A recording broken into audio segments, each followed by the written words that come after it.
Tourists lose an estimated $10 billion every single year to scams, overpriced services, and manipulative tactics designed specifically to drain your wallet. And the worst part? Most of those tourists never even realize it happened. They fly home thinking they had a great trip, completely unaware that they paid 3 times the going rate for everything from meals to museum tickets to taxi rides. In this video, you are going to learn exactly how tourist traps work, why even experienced travelers fall for them, and the specific strategies that frequent flyers and travel professionals use to navigate the world's most popular destinations without getting taken advantage of. We will cover the psychology behind the traps, the cities where they are most common, and one counterintuitive habit that seasoned travelers swear by, a habit that most first-timers would never think to do before leaving home. To understand how tourist traps work, you have to understand how they were built. Mass tourism is a relatively modern phenomenon. Before the 1950s, international travel was largely limited to diplomats, merchants, and the extremely wealthy. The average person simply could not afford a transatlantic flight or a month-long European vacation. But when commercial aviation took off after World War II and disposable incomes began rising across the Western world, something shifted dramatically. Suddenly, millions of ordinary people were flooding into cities like Rome, Paris, Bangkok, and Cairo, cities whose local economies had never been designed to absorb that kind of volume.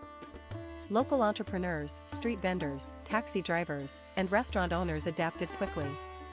And some of that adaptation was perfectly reasonable. Prices near landmarks rise because real estate is expensive. Souvenir shops appear because demand exists. But over decades, something more calculated emerged. Entire ecosystems of businesses developed whose primary customer is not a local, but a visitor who will never return, who does not know the local price for anything, and who is emotionally activated by the excitement of being somewhere new. That emotional activation is the key to everything. When you are excited, your critical thinking drops. That is not a character flaw. It is basic neuroscience. Research from the Journal of Consumer Psychology confirms that emotional arousal significantly reduces price sensitivity. In plain terms, when you are thrilled about standing in front of the Colosseum, you will pay almost anything for the gelato being sold 20 feet away from it. The vendor near the Colosseum charges €6 for a scoop. Walk 4 blocks in any direction and that same scoop costs €1.50. That gap, multiplied across thousands of transactions every single day, is the economic engine of the tourist trap industry. So how do you fight back? The first and most powerful strategy is what travel professionals call the 3-block rule.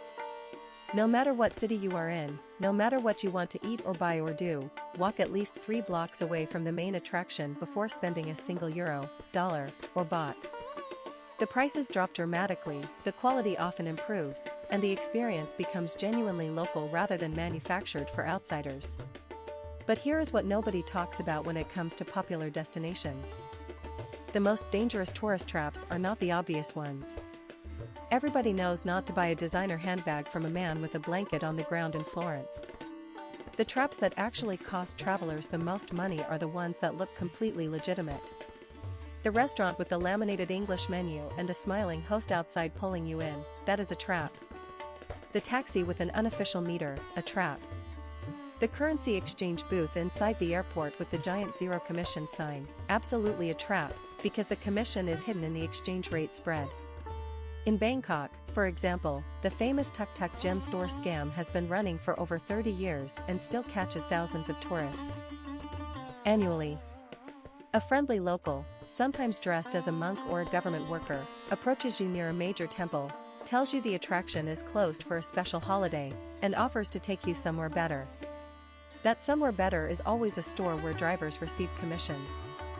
The scam has been documented by every major travel publication, and it still works. Why? Because it is social and warm and feels nothing like a scam in the moment. In Paris, the friendship bracelet scam near the Sacré-Cœur involves someone forcibly tying a bracelet onto your wrist, then demanding payment. In Rome, costumed gladiators near the Colosseum pose for photos and then aggressively demand cash, sometimes following tourists who refuse. In New York City, the scratch card scam runs near Times Square, where strangers approach claiming you have won a prize that requires a fee to collect. The pattern across all of these is identical.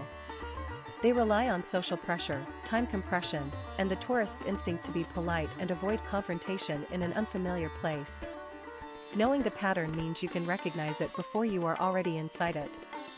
The second major strategy is doing pre-trip price research, not on tourist websites, but on local forums, expat groups, and apps used by residents. Google Maps reviews from locals are gold. Search the restaurant or attraction you are considering and specifically look for reviews written in the local language. If there are no reviews in the local language, that is a signal. Real neighborhood places are reviewed by neighbors. Tourist traps are reviewed almost exclusively by visitors. Apps like Rome2Rio, Moveit, and local public transit apps give you the exact cost of transportation before you arrive. Knowing that a metro ride from the Rome airport to the city center costs around €8 means you will not pay €60 for a taxi unless you actively choose to. Information is the single most effective defense against being overpriced. Third strategy, always agree on price before services begin. This applies to taxis without meters, guided tours from individuals, portrait artists, and even bicycle rentals. In Morocco's Medinas, in Istanbul's bazaars, and in the markets of Marrakesh, price negotiation is a cultural norm rather than an insult. But in many Western cities, prices on services like unofficial tours are intentionally left vague until the end, when social pressure makes it difficult to object. Agreeing upfront removes that leverage entirely. Now here is the counterintuitive insight that was teased at the beginning. The single most effective way to avoid tourist traps is to arrive at a destination already knowing the name of one real local business in each category you care about. One restaurant. One coffee shop. One market. Just one per category. When you have a destination in mind before you start walking, you are not wandering and therefore not a target. Tourist traps depend on the wandering tourist, someone without a plan who is responsive to external suggestion. The moment you walk with purpose and direction, you become exponentially harder to redirect. Travel journalist Sarah Baxter, in her widely cited piece for Condé Nast Traveler, describes this as the anchor principle. One real anchor in each category changes the entire psychology of your trip. You have somewhere to be. You have a purpose. And from that anchor, you discover adjacent local businesses organically rather than being steered by someone with a commission motive. The final and perhaps most underrated strategy is simply learning 3 to 5 phrases in the local language. Not to become fluent. Not to impress anyone. But because the moment you attempt local language, the social dynamic shifts.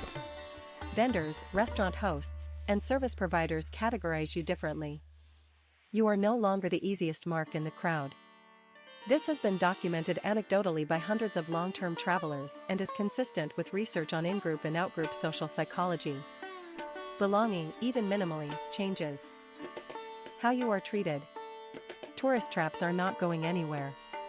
As long as there is a gap between what visitors know and what locals know, someone will profit from that gap. But that gap is closable.